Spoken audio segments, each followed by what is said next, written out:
So we started out as a local group under the tutelage of Washtenaw County. And 2 years ago, we became independent. So we've got our own group. So it started out as League of Women Voters Tecumseh/Lenawee, which is still on our Facebook because they are impossible to work with changing a name for anything. So, but we are now officially the League of Women, League of Women Voters of Lenawee County. So I'm from Morenci. I'm a former high school council, middle school, high school counselor, and I've been with the league for about 5 years. Sure. I'm Heidi Swearinga. I'm the Vote 411 coordinator. I've been with the league for about 2 years. Okay, good. We're just going to go through real quick. Our mission statement is up there. It's on all of our websites. We are a nonpartisan grassroots organization working to protect and expand voting rights and ensure everyone is represented in our democracy. So we work a lot with high school kids. We work a lot with, we're trying to get all over the county.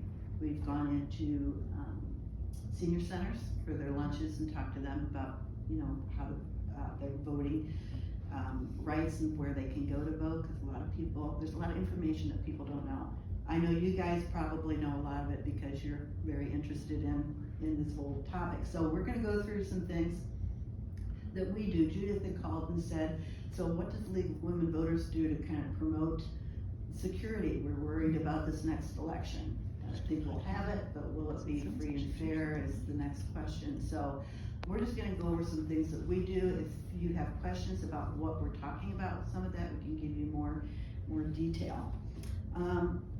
Oh, and she also asked me to give an update on the SAVE Act, and when we were talking, from what we've heard, it's not gonna go very far. The Senate has it. There's not the interest in the Senate to pass it. They've done some roll calls or something like that, and so I don't see it going up, but who knows? You know, this whole thing is nuts. So, and if that one gets cut down, then I'm sure Michigan's gonna try their hand at it again. So just, we all kind of tell each other what's going on with that kind of stuff, but I think we may have, again, dodged the bullet on that one for now. When we, I guess, how do I move this? Just click the mouse. Just click the mouse. You might have to do it twice. It's being a little fussy tonight. Okay. Computers and Morenci were fuzzy too. Keep going, yeah. Okay, what we do a couple different things. Mostly we're looking at educating ourselves and the voters, and we're gonna go over that right now, and then we also look at what are the actions that we can do. So we look at our local media. You know, while we're concerned with the state and federal races, we're also very concerned with local. I mean, all politics starts at home. We try to get kids involved with their school boards. When we go out to the high schools and get, a lot of times now the high schools, you know, the kids, when they get their driver's license, are automatically registered to vote. I'm not sure if you were aware of that in the state of Michigan. And they can also do pre-registration at age 16, so that when they do get their driver's license, sometimes we go in and kids are gonna be 18 like a week before the election, and they're like, how do I get in and register to vote between the time I turn 18 and when election is? You're already, you know, when you get your driver's license, you're already pre-registered at 17. When you turn 18, you can vote. But there's ways to check that, and we make sure that they check to make sure that they are voting. Because we've had some kids come, I work at Diana Township in elections, and we have had some kids come in thinking they were registered and they weren't, but we'll go over that in a minute. So we look at our trusted media, and I'm sure you guys have people you follow that are trusted people that you know that are gonna give you accurate information. One of the places that we take our high school kids to check their voting is the michigan.gov/vote. When you get on that, there's a little note, the little question that says, there's a whole lot of great information on that website, but there's a little question that says, am I registered? So students can get on that, any of us can get on that, and you put in either your driver's license or I forget, there's two different things you can put in. It'll tell you where, if you are registered, it will tell you where to go to vote, who your clerk is, clerk's phone number, the address, all that kind of stuff. So now instead of registering a lot of kids, we're ending up making sure they get on this site and take a look, make sure that they're, registered, and sometimes they'll look at it and go, oh, the clerk, I know that person, or that person, my parents know each other, and it starts bringing it local. We're really trying to get them to look locally first. We also, and we did bring some flyers, and they're in the back, but one of the things we also have them do is to make a plan to vote. So that when you check your registration is the first thing. Learn about voting options, explore your day of voting options, research your candidates, share your plans, and on the back it's just, get information, and that's gonna take us on to our, vote411.org. I'm gonna let you kind of talk about that for just a second. This is something that the League of Women Voters has created, and it has a lot of great information as well as the Michigan site. So yeah, vote411.org is an online platform that's available nationally. There's general voting information, and then there's state-specific information. So it's really user-friendly. You can register to vote on the site. You can get early voting options in terms of requesting an absentee ballot. You can track your ballot there. You can also locate your polling place. And in terms of how the league interacts with the platform locally, we do the data entry for the local candidates and ballot measures that are going to be on our local ballots. We also curate questions for the local candidates and send those out to the candidates, and then they have the ability to respond to those questions. That goes back into the platform, and so you as a voter can go in, put in your address, and it will curate everything that will be on your ballot. It will list even at the like village or the township trustees. They are also invited to answer questions. So if you go on there and candidates didn't respond, it will just be blank. So that can also be information for you, right? So that's just a really helpful tool. Yeah, I think that's it for vote411. Okay. And looking at, we've got the Lenawee, or the League of Women Voters Michigan.org up there. They are always updating what's going on in Michigan. So if you're curious as to what's going on in our legislature, they'll let you know that, and if you sign up for the alerts, they'll send you an action alert, to say this is what's going on, and you might want to look at that. Yes. You mentioned that we can see where our polling place is, but it's my understanding in the Texas election a couple of days ago, polling places were changed last minute. Is there, you being an election official in, what is it, Medina County? Yeah. Township, I'm sorry. Is there a minimum time frame between where your polling place is now and will be on election day, that it has to be made public where that election is? Well, every state has their own election rules. Michigan, you cannot go any place you want to. We were talking about that today because I heard that, and I thought, and I've got friends who just moved to Texas, so they're trying to get used to that too. But if I live in Medina Township, I have to vote at Medina Township Hall. If you try to go over to Seneca Township, you're not on their voter registration list. You can't vote there. You have to vote at your. But you can do early voting in either. You can do early voting, but on election day, like what happened with them in What I'm Texas. asking is, Time frame. whether it's Medina Township or wherever, who can change the voting location? And is it 24 hours, 48 No, hours, nobody 3 in- weeks? Nobody in the state of Michigan do that. It was because they were redistricted. Yeah, as part of our redistricting, yeah.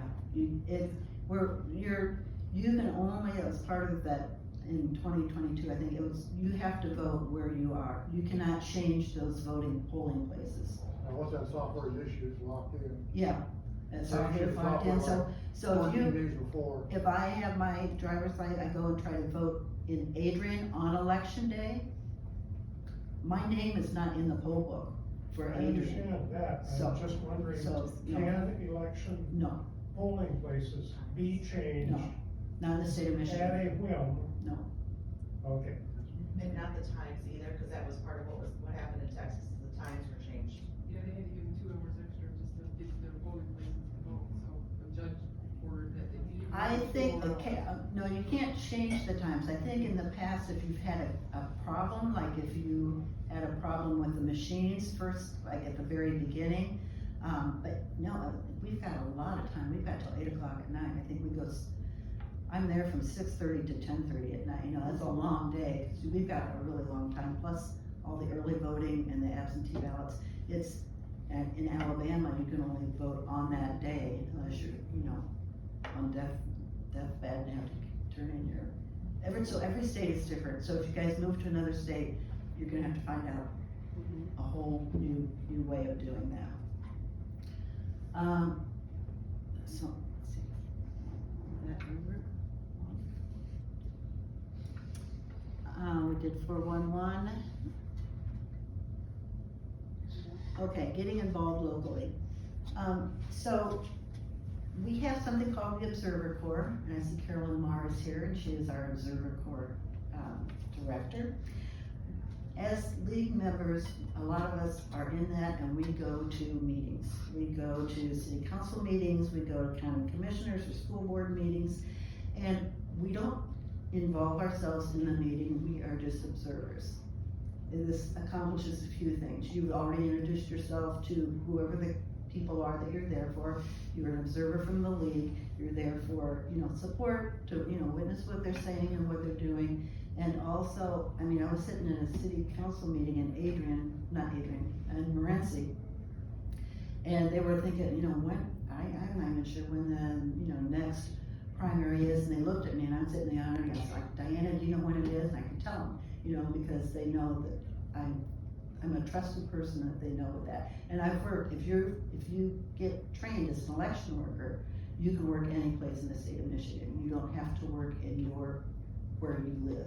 So Medina Township wasn't having an election, Morenci was, because it was a school board election, it was all there, so I was working at the Morenci, polling place. So you can, one-on-one, you know, we're talking about how do you make change, and so often it's one-on-one. You introduce yourself, they trust you, they know who you are, and they'll come to you with questions. So we do that.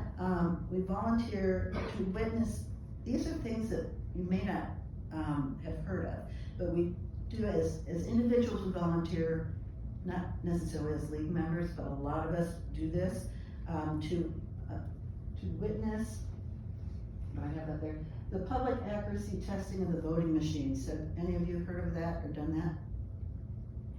Okay, good. I think everybody should do it once. It's really great experience, and when you hear people say they're messing with the voting machines, they're messing with the software, you can say, there's no chance you can do that. It happens usually 2 weeks before an election. It has to be done at least 5 days before an election, and your clerk will put out when that's gonna be. And you can just go and watch. They get a stack of ballots, and they run them through the machine, and you've got what should happen, you know, they've got what your tally should be, and then they ask you afterwards, you have to check it and make sure it all tallies up exactly right. If it doesn't and there's a problem, you need to call the county clerk and get that fixed. Then it is locked. There's a key that locks that machine, and a seal is put over it. The seal has a number. That seal cannot come off until election day morning.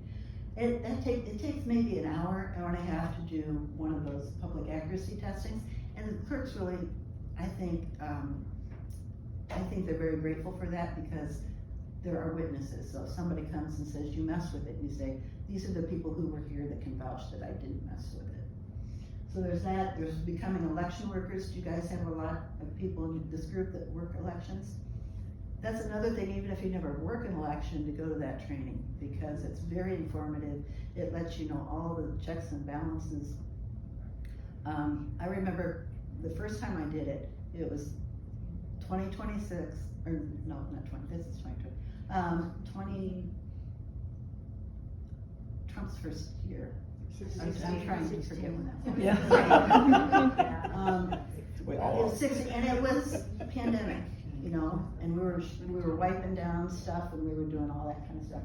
And I remember coming home at 10:30 at night and telling my husband, there's no way that anybody can say that this election wasn't rigged, you know, because, and. What? Was it worse? Last thing, That was So, right. It was, well, Trump's first election, Yeah. when he got it. 2016, but that wasn't the pandemic. Right, okay, I'm sorry, yeah, and I said, he couldn't say it was rigged, but I thought, anybody who went through that process could vouch for it, so. And every time I talk to somebody, it's like, well, our county did okay, but it was Detroit, or it was somebody else, you know? Like, our school district does great, but those other school districts do, you know, so you're always pointing at somebody else. And they're always they- pointing at the Democratic districts. well, you always point to somebody that you don't know, but you've heard something's going on overall, but it's not with us. So, and then the Board of Canvassers, if any of you ever, this is the one that comes after. So after you finish our interview on the, I can't remember the name of it, where you finish up at the end of the election night. Receiving board. So the receiving board is there until everything's done, and afterwards you have to take your information, all your compiled information up to the county clerk. Okay, so at that point then, usually not the next day, but the day after, Heidi's done it in Monroe County, and they start the day after. But you've got the Board of Canvassers, 2 Republicans, 2 Democrats, who sit there and check every single tape against what was written down on the sheets from the townships, from the cities, from wherever the elections are coming in, and they check. It's very tedious. It's time consuming, but it's important to be there. We do that as a league. The other 2 things we do as individuals. As a league, we have Sign Up Genius. We go in, we sign in that we were there. We give reports back, because sometimes you end up with a tape that has one number and a list of names that might be one off. And if that happens, whoever was your clerk and somebody on the receiving board has to come back and recalibrate, recount, and do all of that so it happens, and it has to happen now with early voting. The 9 days early voting, each one of those days has to be checked and recorded. So while it's kind of boring a little bit, it's also very, very important to have it done. So once all that gets done and everything evens out, or they figure out what happened and they write it in a report, then the county board of canvassers certifies it, and then that information gets sent up to Lansing, to the state canvassing board. So if you follow the ballot all the way through, it's really, it's complicated. It's also it's there because we're taking time. We're looking at it. We're checking everything against everything else. So the league is very involved and there's also state canvassing board if you ever want to get on their YouTube thing and watch them do their thing. And then once the state gets it, then the state will certify the vote, and that's when we're done. Another caveat to like canvassing, making sure that everything checks, that if they have a recount and that township doesn't clear, all those votes are not counted, Right, they're canceled out. they're canceled out. They have in our So you district. need your township people and your inspectors, election inspectors, everything has to jive. Yep. Cause there were, like, the last time, what was it, there was a senator or something that they recounted, like 2 or 4 years ago. And several of the counties didn't get their votes counted because they weren't kosher. Yeah, and we take that very seriously. I mean, we have to do, when you go in before the polls open, you have to do, you know, an oath, Oh, you're yeah. signing your name on things. Oh, yeah. The people who are doing this are taking it very seriously, and it's an insult to me when people are saying there's big Oh, honest I know. fraud, you know? Well, at the end of the day, you gotta do the closing ballots too, where you submit all the ballots. I'm just curious, that, you know, there was so much controversy and they said, oh, dead people were voting. And isn't it like, I mean, if I had an absentee ballot and I was on my deathbed and I voted, but it wasn't counted maybe until after I was deceased, it's still a legal vote, correct? It's, I mean, well, it's strange with the way things. I remember we were talking about that at one of our meetings, and we looked in the poll book, I'm gonna vote. because we knew someone in our township who had died like 5 days before. Because that poll book gets updated, you can update it every day, it gets updated all the time, so it's updated on election day. This was before, we had the 9 days early voting. And so we got on it and we looked for his name and it had already been taken off. Yeah, the So, township clerk. The takes township those clerk, well, when you die, your social security number is taken out. I mean, it is put in another thing, and that's where they pull a lot of that from. So there's a lot of stuff that happens that the coroner does that takes you out of a lot of different systems, and that's one of them. Now, if you've done a mail-in ballot type of thing, if it comes up that you have passed away, then because we can't open those until election day. So if it's, then it would not be counted. Now with the early voting, if you go in and you vote early and you pass away after you voted, that one will be counted because there's no way to go back. You've already sent in your ballot it's already gone through the machine and being counted. So in that case, it could happen. Interesting. So if you wanted to get involved in any of these things, what is the proper way to do that? Do you go to your township? Is there a website Well, to if visit? you're interested, yeah, go to your clerk. The county clerk. Go to your county, your township clerk, or, yeah, I think it's good to actually meet your clerk, wherever you live. And I would call my clerk and say, when are you doing accuracy testing? Can you let me know? I'd like to come and watch that. If you want to get involved in, or if you want to be an election worker, I know Judith has talked with people and there are applications if you would like to do that. Board of Canvassers, anybody can go in. And if you want information from us of when it's gonna start, you can go in and watch. We have to do a report and stuff like that, but there should be somebody from the league sitting there that could answer questions for you too. But that's held over in the armory, in the basement of the armory is where they do the canvassing. Yeah, one other thing to note, so Lenawee County has a League of Women Voters chapter, Monroe does not. So we're also facilitating, Vote 4114 for Monroe County, and we're also, staffing the Board of Canvassers for Monroe County as well to kind of supervise their, certification process. So, yeah, it just takes lots of, hands and bodies. And the 411, if you wanna know about the candidates and the, issues that are on it, that comes live 45 days before the election. That gives them time to compile all the information, and that's when absentee ballots go out. So, it's still there, you can still look at it and look at information on it, but to actually see the candidates' responses and ballot initiatives, it comes live 45 days before. Trying to think of anything else. You guys probably already do this. We get involved with contacting our legislators. We do the 5 calls or we do whatever that needs to happen. We get alerts from our state and US league about, this is going on, please make sure you are checking in on this or calling this person. And address misinformation when you can. We do have in the back of the site, there's something on 411, there's something on the do's and don'ts of misinformation.